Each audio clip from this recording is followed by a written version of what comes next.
Welcome to Ohrid. Behind me there is Tsar Samuel's fortress, one of the biggest medieval castles which still remains in the Balkans. It is unusual because usually when Ottoman conquered certain lands, they try to destroy all of the buildings of cultural importance, historical importance or political importance in order to spread the rule of Sultan.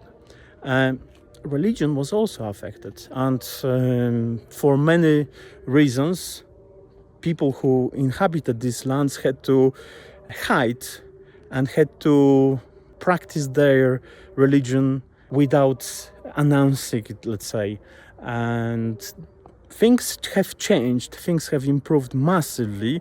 Surely it's important to emphasize on the fact that North Macedonia, Bulgaria and Greece stayed away out of the troubles of 1990s, whereas countries such as Serbia, Bosnia and Herzegovina, Kosovo, as well as Croatia, engaged in deadly conflict which resulted in thousands, if not hundreds of thousands lives, casualties basically.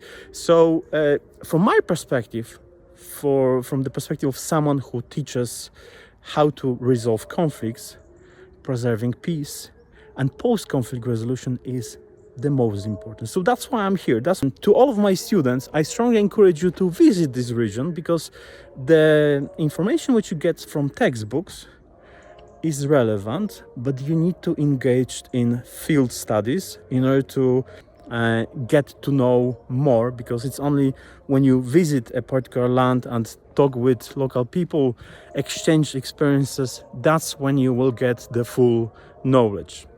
The textbooks are just like artificial intelligence. You cannot trust it fully.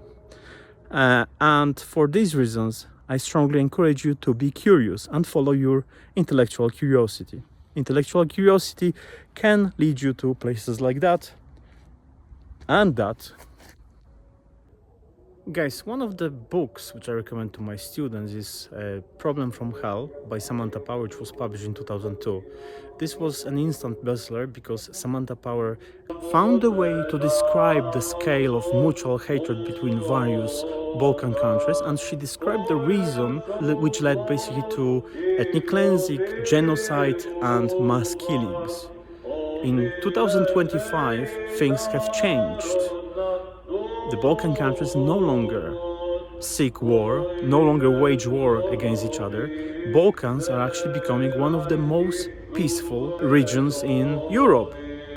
Had she written this book in 2025, she wouldn't have dedicated so much space to the Balkans, because Balkan countries are much more peaceful than, for instance, the countries in Eastern Europe or in the Middle East or in Africa. So the shape of a problem from hell would be different.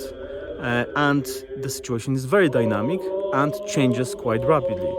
This is the story about conflict management, conflict resolution and humanitarian matters. You need to stay on the top of your game to understand the changing circumstances in the world. My name is Pietrzak and I teach conflict management, conflict resolution. I'm particularly interested in the Balkans, Middle East and Eastern Europe. Thanks for your attention.